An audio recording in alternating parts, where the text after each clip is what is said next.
Here's a little fun fact I've never shared in public before. You know why I call myself Debbie Spector Weissman and not Debbie Weissman? Well, it's all because of a reading I had with an astrologer many years ago. Up to that point, I used Debbie Weissman in everything I did. But she told me that using all three names is going to be much more powerful for me. And as I was in the middle of my journey for self actualization at that time, I took those words to heart.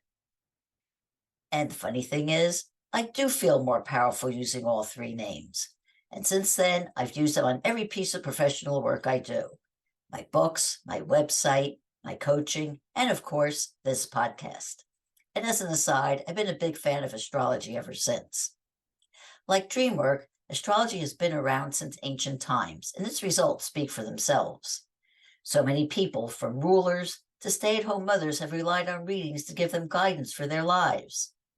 And like all astrologers, the ones that I've met are dedicated to their work and use all the tools at their disposal to create charts that help their clients.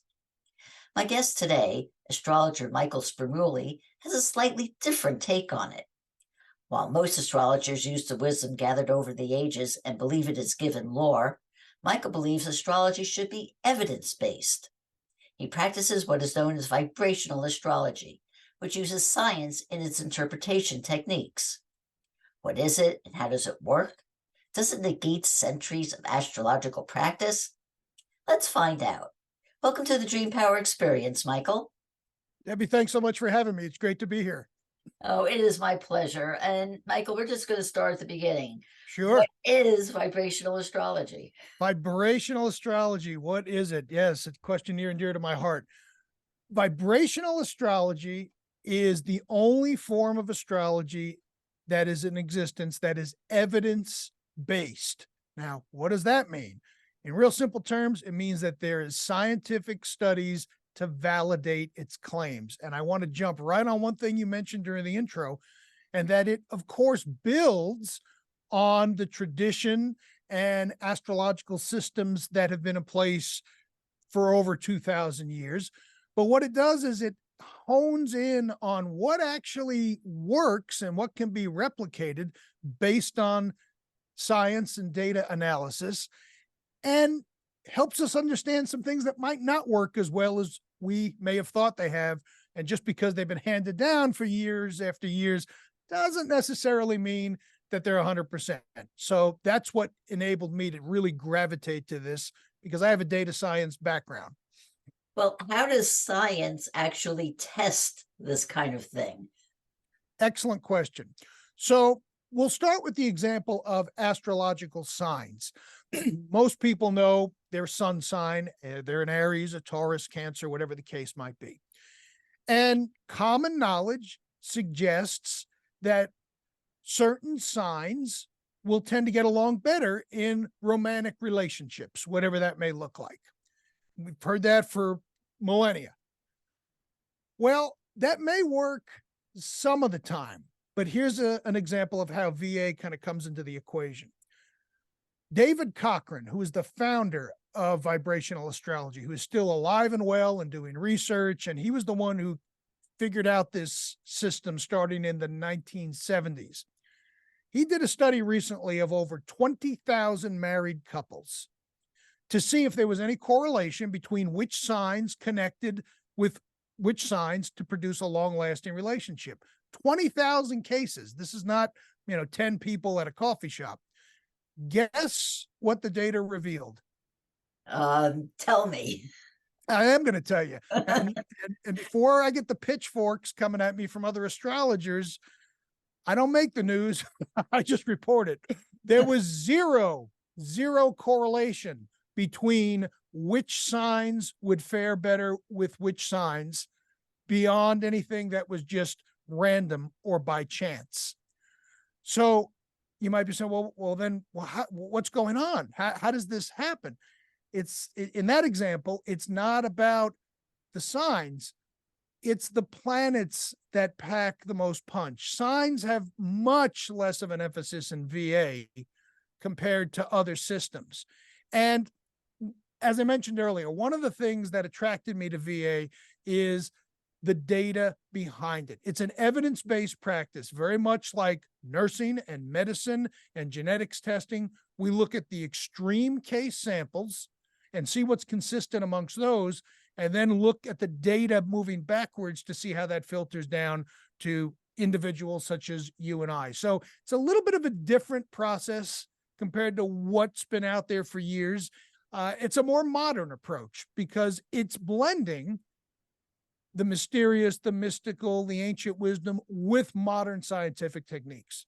I tell you, the example that you had from those studies is, I find it extremely interesting because I'm a Taurus and my husband is an Aries, and we were told very, very early on, Taurus and Aries do not mix; they clash. Yeah, you see?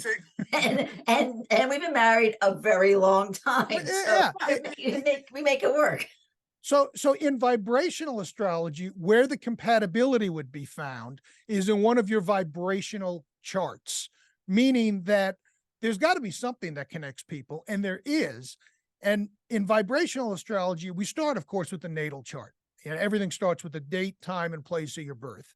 But then we calculate what are referred to as harmonic charts or vibrational charts based off of that natal. And I guarantee you, there is somewhere in one of your vibrational charts that there's a connection between you and your husband, and that's where the magic happens. The signs just give us a little bit of color and taste. I like to think of them as almost like a garnish as opposed to the main meal. And when you get into VA and start looking at how the planets regulate processes, this becomes a bit more clear. Well, can you go a little bit further into what a harmonic chart is? I mean, what is it composed of, and how do you figure it out? So I don't want to get too much in the weeds, but think of it this way. The harmonic chart enables us, it's a theoretical chart. In other words, it's calculated based off the natal chart. It doesn't exist in its natural state. But think of it as enabling us to zoom in to different sections of a natal chart under high magnification. So when we're able to do that, when we're looking at the 8th harmonic or the 11th or the 17th, and they go up into the hundreds, the first 32 have been thoroughly researched, and then there are multiples and primes and a whole bunch of other unique cases. But we're able to really zoom in to a particular part of the chart to see what's going on. So when we're speaking of these vibrational charts, the research has indicated, and remember, this is all data driven. This is not someone sitting in a smoke filled room conjuring images up from their soul. Not that there's anything wrong with that. But the 7th vibration, for example, has to do with a stillness and quiet internal focus. So when there's a lot of planets active in that 7th vibration, it tends to suggest that someone is going to excel and have a lot of activities that focus them inward as opposed to outward. The 8th vibration represents our core values. The 11th vibration is where we're restless. So as a vibrational astrologer, I don't just go in and read down the whole list of someone's vibrational charts. I look at where the strongest planetary positions are placed, and that's where we focus our consultation, because we want to make sure we're looking at what the client wants to look at. So is the harmonic chart then based on where the planets are in your natal chart? It is, but it's done under, again, magnification. And I'm very, you can get into the weeds very quickly with VA as far as how that works. Here's an example. And if you're listening in the car, go back and watch this because this will make more sense. Imagine that you've got your astrological chart, which is a wheel. And let's say we're talking about the 8th harmonic chart, which is a magnification, again, like 8 times of the natal chart. Now, imagine that you cut your astrological wheel into 8 slices of pizza. So now we've got 8 different segments. It's a vibration of 8. But here's where the harmonic chart or vibrational chart really comes into power. You take those 8 slices of pizza and you stack them up on top of each other. So now you've got that chart, and theoretically, of course, you take that chart, you stack those pieces of pizza up, and then you smash it down, and you spread that pizza all the way around to form a new circle. So it enables us to expand things that we just can't see in the natal chart because you can't zoom in there enough to visualize really high level aspects of 1/16th and sometimes 1/32. So again, the important thing to keep in mind is that this is all a culmination of David Cochran's work, which started in the 70s, where he started interviewing tens of thousands of people, keeping detailed notes. And what's brought VA to the forefront is now through modern technology, where astrologers can actually do research on a PC looking at large data sets. That wasn't available up until around 10, maybe 15 years ago. So now we're making discoveries all the time, figuring out things that are consistent across various data platforms, and it's very exciting. Oh, it sounds it. What are some of the things that you can uncover with VA that you would not necessarily see when doing a traditional astrological chart? Well, that's a good question. And I'm not saying that VA is the only way. There are over 30 different systems of astrology. And I always like to tell folks, you do you. There's Vedic, there's sidereal, there's Hellenistic, psychological, cosmobiology. So with VA, it enables us not so much to find things that you can't in other systems, but it enables us to do it more quickly. So if someone's coming to me saying, I'm really thinking about a career change. I've had some things rattling around in my head, but I'm not quite sure. Here's how I would approach that. I would scan the first 32 harmonics and I'd see where the most action was. And when I say action, we're talking about aspects that are transiting, not transiting, but aspects in the natal chart that are connecting. Some vibrations won't have much activity at all. Others are going to have a lot. So where that activity is sets the stage for us to start exploring the core of that issue, because it's going to ripple out. So here's an example. I did a consult yesterday for someone. They had a lot of action in the 17th vibration. You think it's 17th vibration. Well, what's that all about? Well, the research has indicated that people who have a strong 17 vibe tend to be very, very skilled in the world of empathy and stepping into someone else's shoes. Well, who are the types of people who end up doing that? Actors, counselors, people who have to assume the identity of someone else to step into the role and view the world through their perspective. So by doing that, we quickly now, without having to run around the chart and look at planetary rulerships and all this and final dispositors and a bunch of other astrobabble, we're able to see, all right, this person's got a strong 17th vibe that's dominant in their vibrational charts. So it's important for them to look at career options that are going to involve them either embodying somebody else, the essence of someone else, or tapping into that empathy because it comes so naturally to them. So it's more, I'd say, of an efficiency standpoint, as opposed to what we can't do with other forms. It just helps us get there a lot more quickly. When people generally come to see you, for readings, are they coming to get career advice or romantic advice, or what is it that they're looking for? It's all over the board. The array of folks that I've had cross my digital threshold would surprise a lot of people. A lot of people, astrology, let's face it, gets a bad rap. You tell someone you're an astrologer. It bothered me in the beginning. It's like, it's like, yeah, I know. It's weird. It's out there. It's a little fringy. But you'd be amazed at how many CEOs have come to me very quietly to ask for business advice. I've had people in religious communities come to me, which they said, you can't tell. I said, everything's confidential. And that's, important. My background is that of a therapist. I did clinical work many, many, many years ago. So the whole concept of confidentiality, I live and die by. So no one knows who I work with or the content of that, including my wife. Not that she cares, but it's one of those things where it's important. So we get all sorts of folks who just need a little guidance, and from all walks of life, professionals, people who are independent business owners, people who are working someplace and may feel stuck, relationship thing. It's all over the board, and all are welcome, especially if you're skeptical. I welcome skeptics. I'm not trying to convince anybody of anything, But one of the beautiful things about VA is we welcome questions, because when we get questions and we get better answers, then our model gets better. So it's always evolving and not just locked in what was handed down from the ancients many, many years ago. So you see, it's really just adding on to what has been practiced before then. Well, yeah, yes and no. I mean, it adds on with some things, but it takes out some things that. Here's another thing: house rulerships.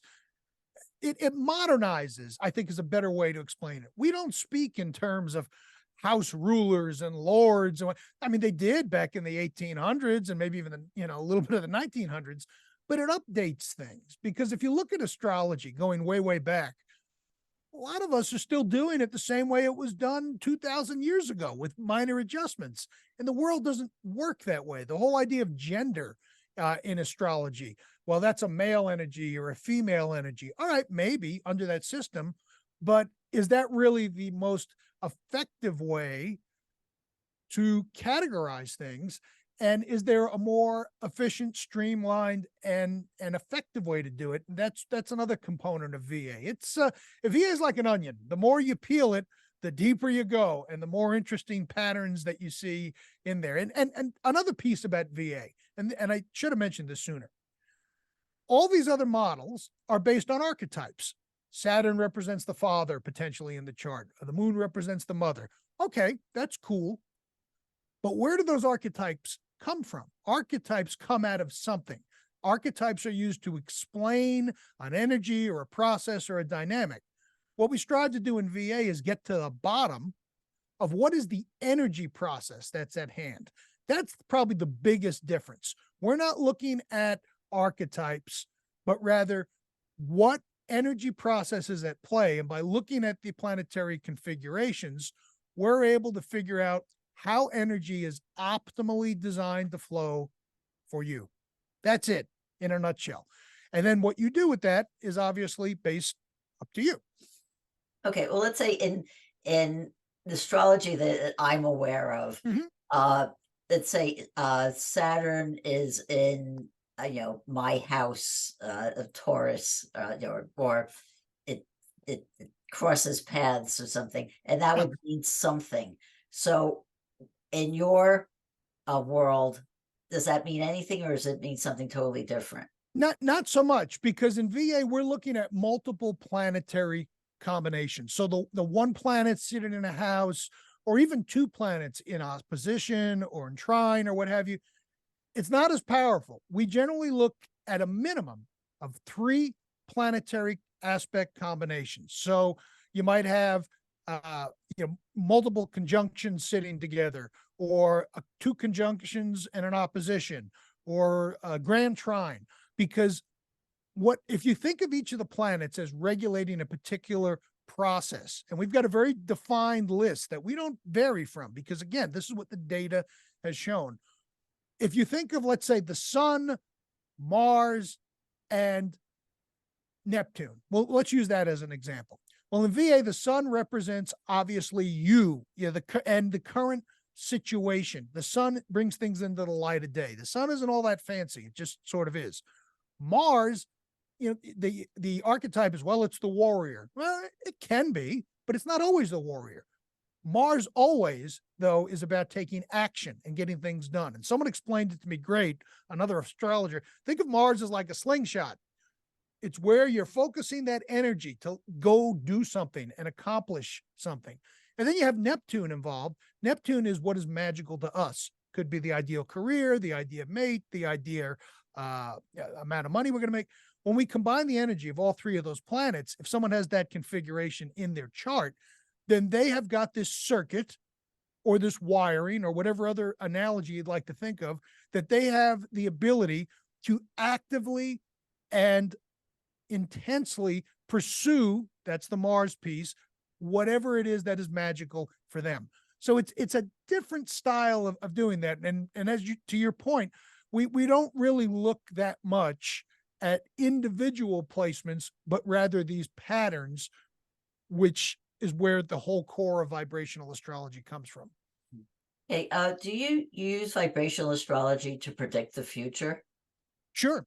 you can, well, I prefer the term forecast. I mean, predict, but yes.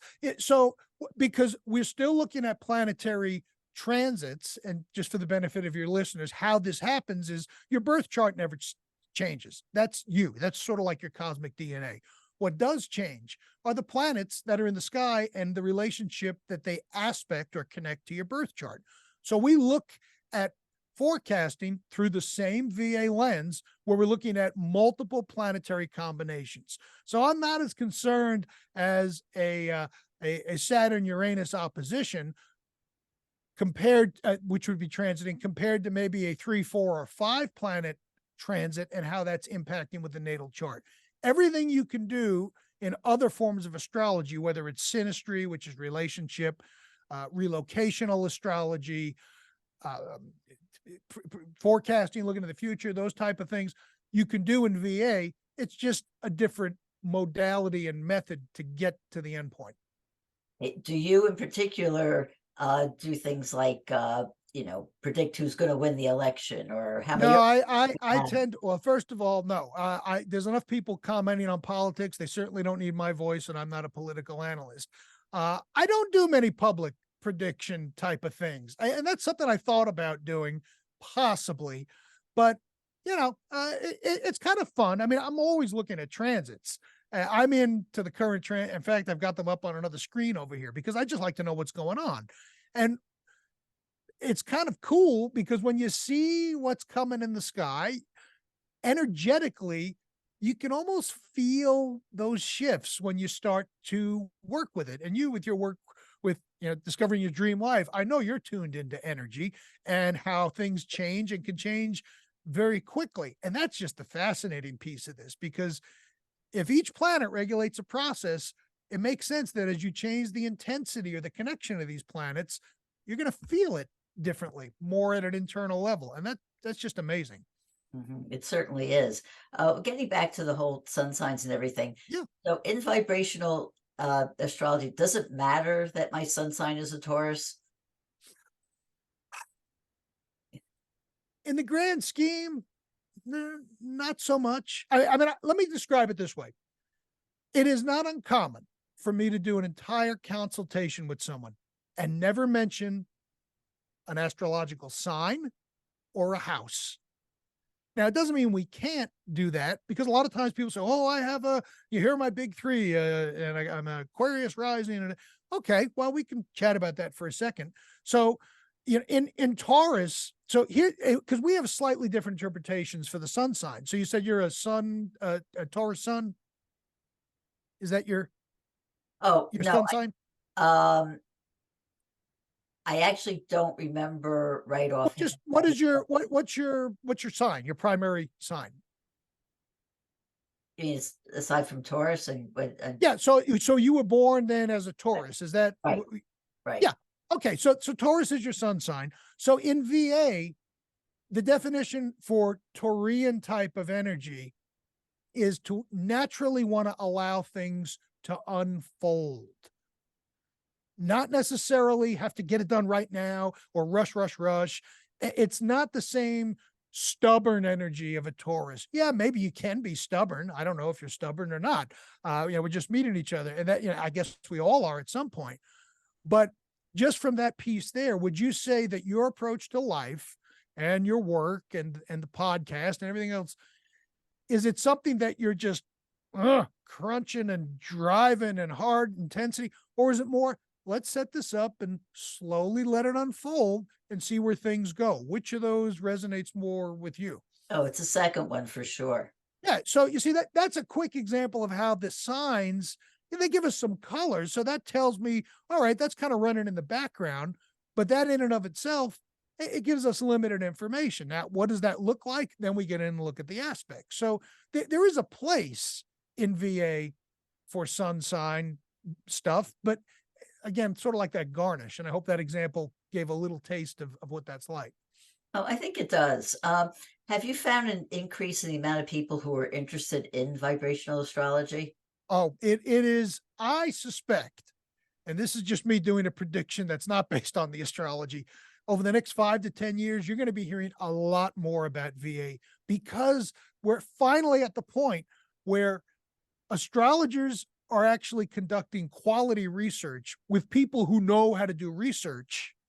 And there's finally some interest in academic institutions, which for years did a horrible job at studying astrology because they don't know astrology. What they would try to do is correlate a sun sign, and it doesn't work that way.